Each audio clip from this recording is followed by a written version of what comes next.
Okay, well, we made it to July and it's taken us, we started mid-March, 4 months or so to complete this awesome project. As you can see in the— It was a big one. Yes, very big. In the beginning of the videos, Tony was wearing toboggans and long pants. Yeah, he had his beard. He just shaved his beard off today, actually. Oh. This was a totally amazing project. I mean, to what it looked like before, to what it looks like now. I mean, it really came out nice. It finished in the garage. Yeah. Hey guys, well, it's that time. So now we're going to do the garage renovation. Now, when I say renovation, I just mean actually we're going to finish what we were doing in the garage. Now, all the walls in the garage, except for the wall behind me, but all the walls and the ceiling are all covered with white metal siding, and it was insulated by the original Amish contractors. The back wall was not. It is a fire-rated 5/8 inch drywall by code because it's between a garage and a house. And we left it unfinished because we were going to have, as you can see, all the duct work that's going here and here. We just had more stuff that was going in, so we left that undone. Now we want to cover it up. We could leave it. It's not that bad, but the contractor did say, the contractor of the HVAC system says that it would be best if the system was inside an enclosed room. It helps with the HVAC system. And we want the look. So we want the back wall, all of this drywall, to look like the rest of the garage. So I'm going to have to build out of wood framing around this ductwork and around this ductwork here. And then we're going to put the white metal siding on it. Or we may call the Amish contractor back and have him do it. We're not sure yet. We'll have to check out the prices on that. I don't particularly like getting that high up in the air. It's not my fun zone. But we have a couple other kind of plans for the garage. So let me show you what those are. Okay, so the first side over here is the side that we have the side entrance door, which is for the Polaris, so the four-wheeler and the lawnmower. So no changes to the door, but right here we have just some plastic shelving units over here against this wall. What we're going to do is we're going to take these out and we're going to make a workbench there. I have a workbench, of course, up in my shed, but that's up in my shed through the mud in the cold. So we're going to put a little workbench here just to do minor projects, and maybe some charging stations and things like that for my stuff. So this is going to be a little, it's only 7 feet long. It's going to be a 7-foot workbench, from side, and it will end right on the edge, right on this edge right here. It'll come to here. I will put some overhead cabinets. So it'll be a workbench at the bottom, overhead cabinets. So that's the plan for that one. Now this one over here, we've got this section here that's between the two doors. Now, as you can tell, it's a shoe rack, and we got just a makeshift shelf, and of course my to-do list, which is on the dry erase board, and hanging hats and stuff. We're kind of going to do the same thing as over here as a workbench. We'll put the same stuff over here, be a workbench, except it may have recycling bins underneath it. We're not sure on that yet. We're kind of toying with that concept. And we'll probably have to put shelves. Because this is going to be so low already, I don't think I can get some upper cabinets in there. The ones I want don't make any that's that thin, that short. So we may just do some nice shelving units, but there'll be nice shelving units, and we're gonna have a nice slatted wall here where we can, it's kind of a pegboard system, to hang good stuff and hang baskets or hang some shelves. And this is also probably going to be the primary charging station where we'll keep some of the GoPros and some of the walkie-talkies and stuff like that. We're going to keep a charging station out here so that we can keep everything charged in one place that's confined and nice. So then what I'm going to end up I'll be enclosing this ductwork here, which also has the primary heat pump. I'll be coming out from it. I'll be coming out and then going across. We're going to come out about 4 feet. That's enough room to enclose that unit, and also down the front side, I'll be able to put a door and go inside there. It'll only be 4 feet, but it's just for storage. We'll probably put a off-shelf pantry in there where we can put overflow pantry stuff at, and also we're gonna put the little mini freezer in there to get it out and get it enclosed or something of that.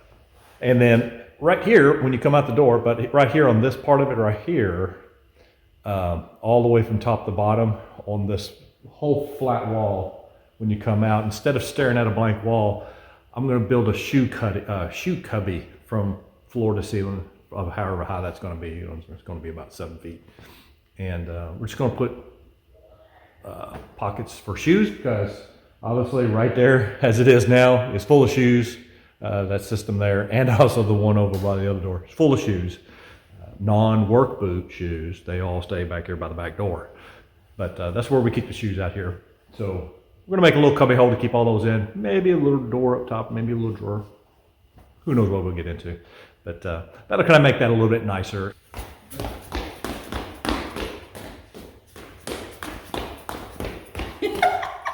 Your turn!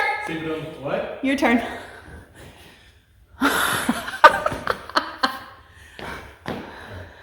All right, back to business. So come in. Inside? Yeah, side or two, whatever. It's not horribly heavy. Light. Okay, so slide it this way.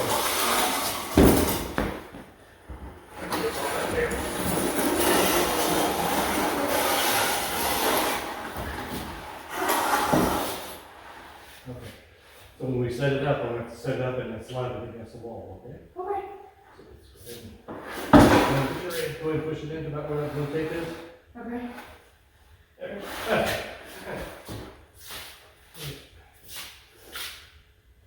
She tall. Don't lean it against it. Yeah.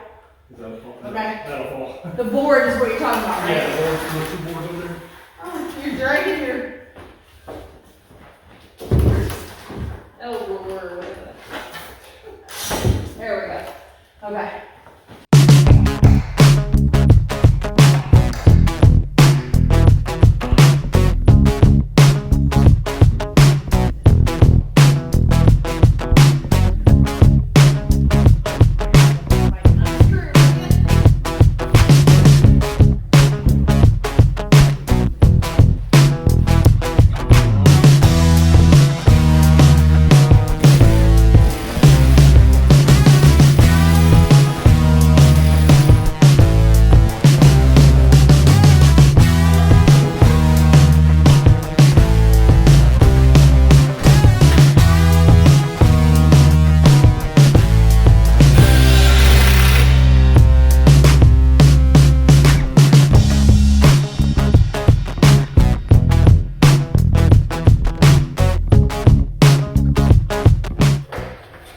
Update. Yes, please. So we're putting the floor down up on top, this roof. This is going to act as a storage space up here, along with the existing storage that's over on that side. And so I'm cutting these pieces to fit. As you notice, I extended the side rails up on that side. And that's just so that it matches where the box is going to be going around the ductwork. It'll just go around that and it'll look fluid. So, yep, we're putting this roof slash floor in up here. Got most of the slats on the walls ready for the metal. So I'm going to continue to put this in, and I'm going to start putting my J molding in, and then keep on keeping on.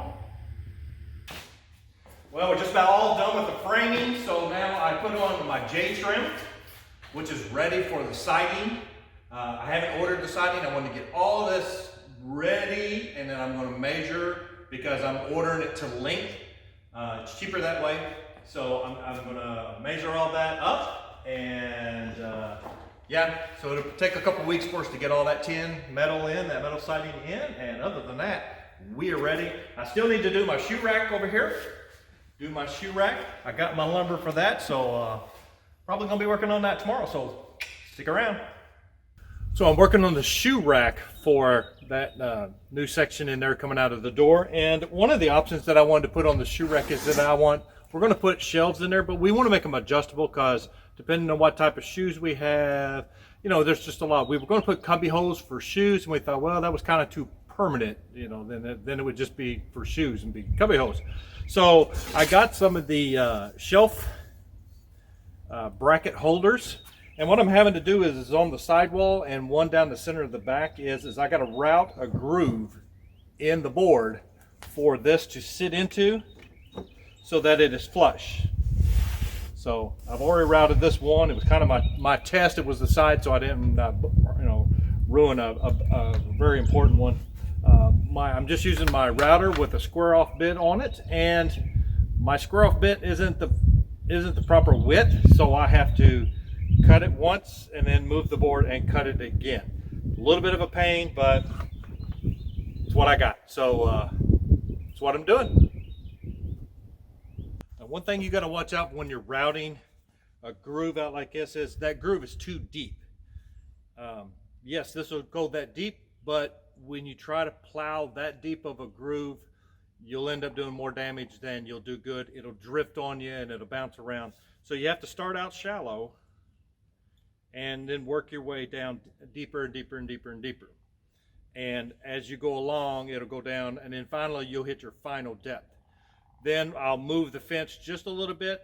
I'll keep it at the full depth and just shave off that extra width that I have to make the hole the right width, because mine's not quite big enough. It's like a 1/16 short, but you know, that's all good. So I'm going to set it shallow, and I'm going to start making a bunch of passes.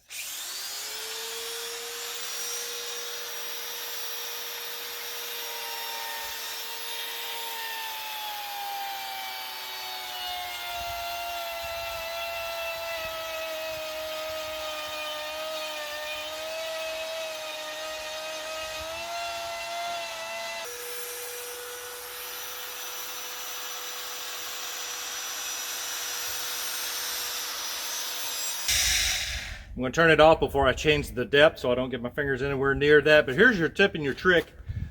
In between each cut, you always I use the air that's blowing out of this, or you'll use a brush, or you can use an pneumatic air blower. Blow the sawdust off.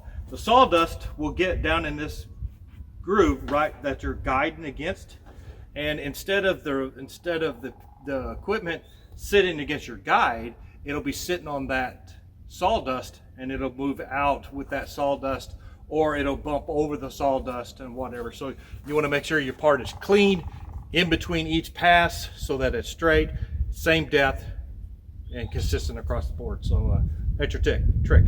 So yeah, I want to make a bunch more passes, and I'll probably be doing this about 5-10 more times. So yeah.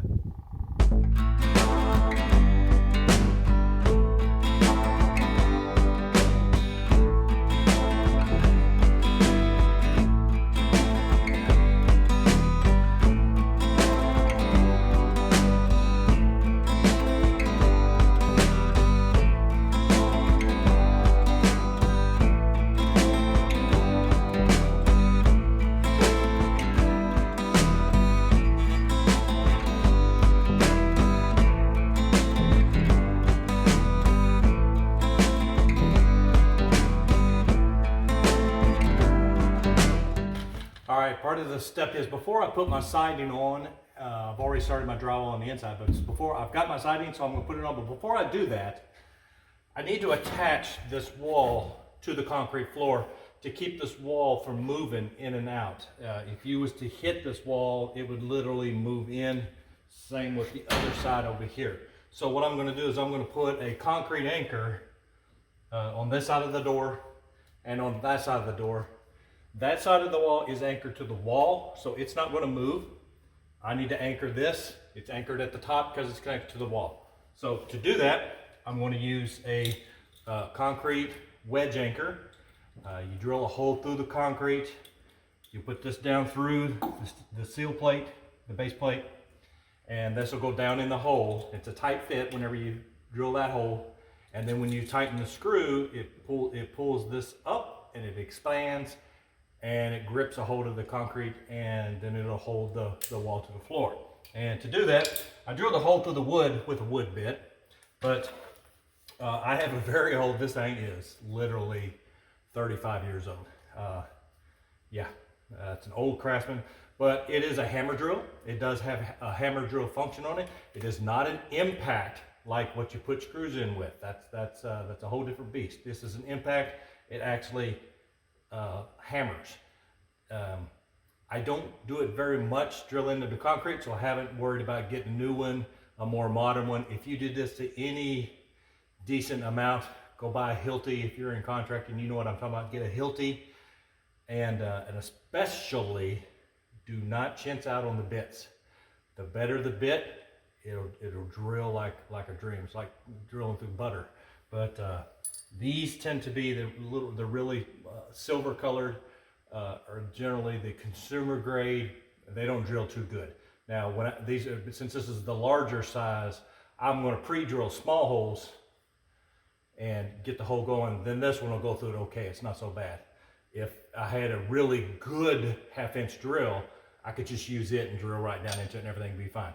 But I don't, so this is what I have to do. So yeah, and this is extremely loud, so I'm not going to make you have to listen to it. I'm going to drill a small hole, a little bit bigger, and then my final hole. All right, so I hammered the wedge anchor bolt down into the hole. Always keep the nut all the way to the top, and you can actually hit and knock that down into there, because you're hitting the nut. You don't want to hit the threads, because you'll never be able to screw nothing back on it. But it's down in there. I do need to put some spacers. Just a couple. No biggie. Put the bolt back on it.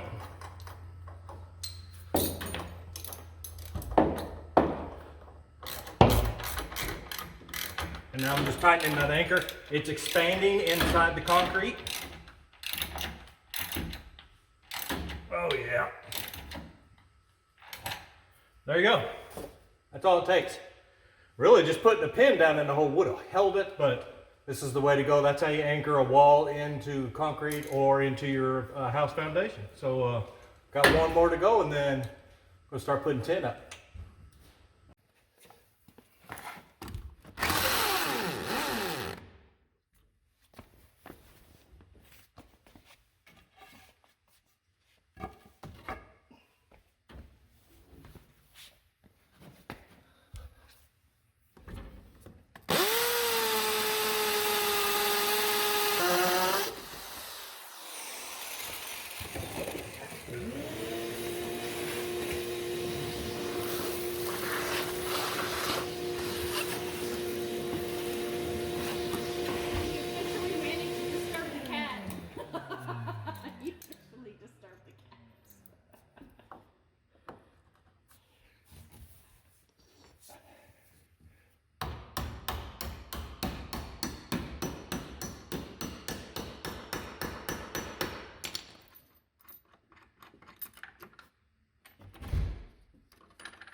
We stained our barn door yesterday. We got to put a clear coat on it.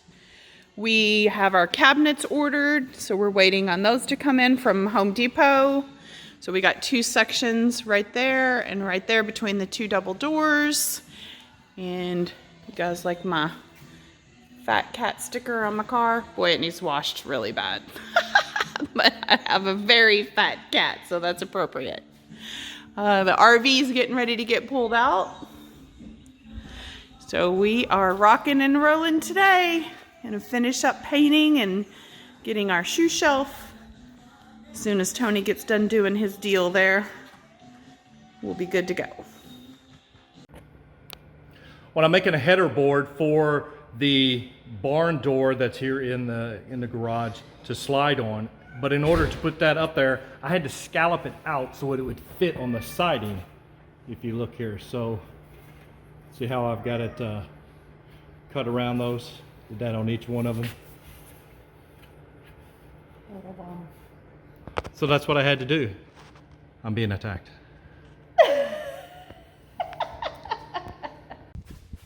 This is my favorite part. Barn doors going in. Do it, Tony.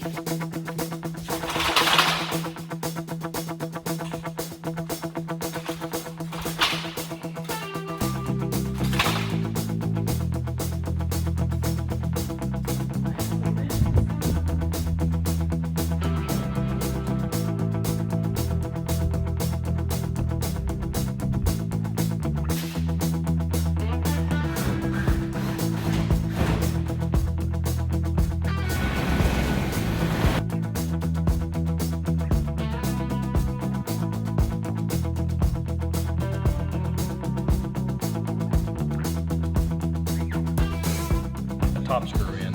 Oh, okay. So you know because I don't want it this to be. pulls on it or I don't want to be whatever. janky or.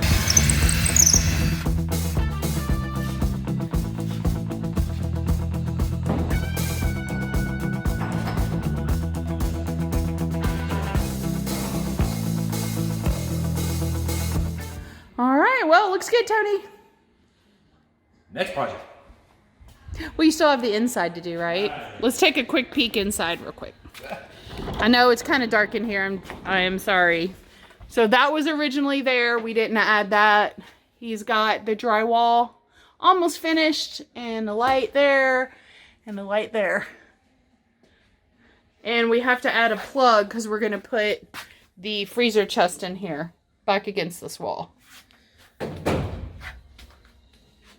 So, yep. Almost there. But yeah, it looks good. Let's see what the barn door looks like from in here. Yeah. Nice. Ooh, if Tony's really bad, I'm just going to lock him in here. Put a cot in here for him. Worst things, Glenn. Well, we got our cabinets delivered today.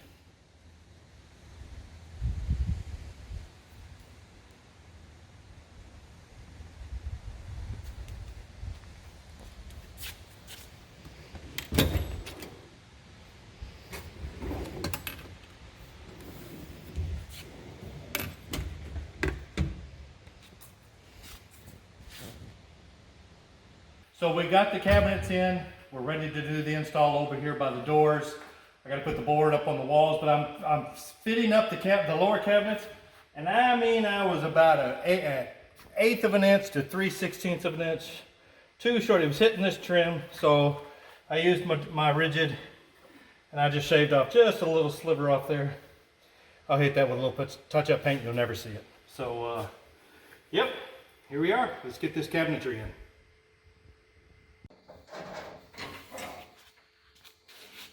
Hello.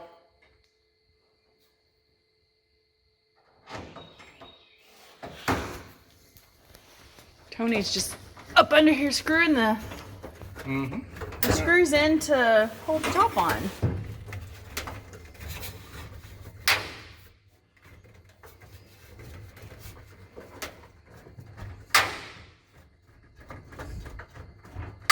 How many screws you put in there? Oh, I don't know. As many as you feel like? It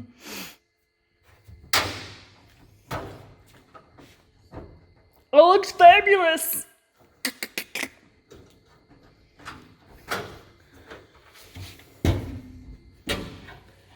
there. Got a socket in there. Isn't that awesome? I told Tony it looks like a house in here now. I don't know why. It looks like countertops and cabinets. It's beautiful. It's so pretty. Yep. And then Tony has his workbench over here, and then I have mine. His and hers. His and hers. And you have to stay out of mine. Hey, now. Stay on your own side.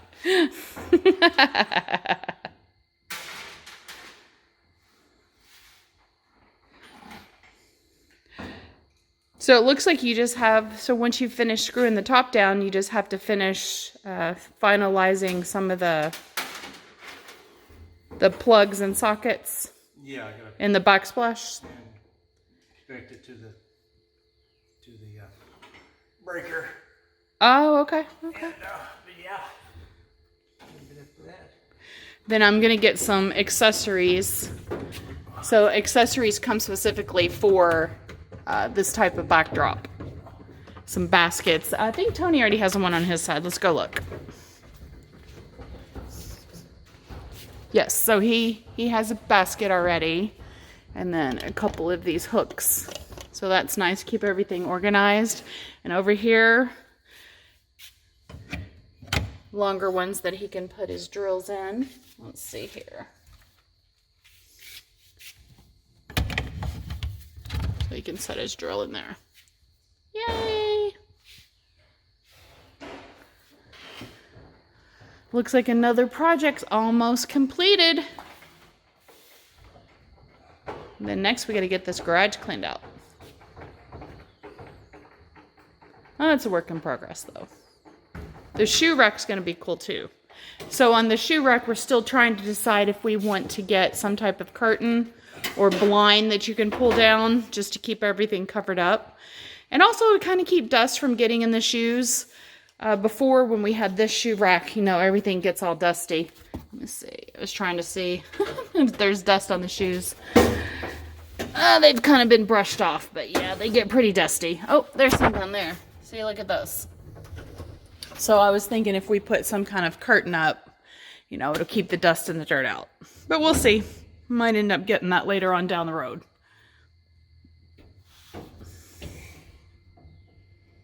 Alright, well, guess we'll check back in later since Tony's going ahead and using his impact driver. It's a little loud. It's noisy in here. Checking out.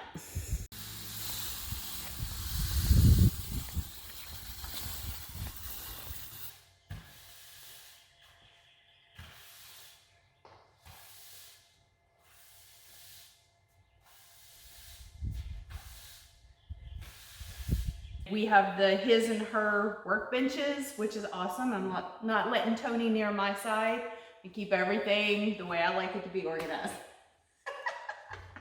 No, it is nice having the his and hers. So we have our own separate spaces for the way we like things, and I can keep mine organized how I like it. He can keep his organized how he likes it. But it definitely was a huge project. Tony did most of the work with my help. Did awesome, Tony. Nice job. Patches up on the back. We'll go ahead and do a quick peek at our benches here and the shoe shelf. And here you have it. Let's Go take for a tour. Let's take a tour.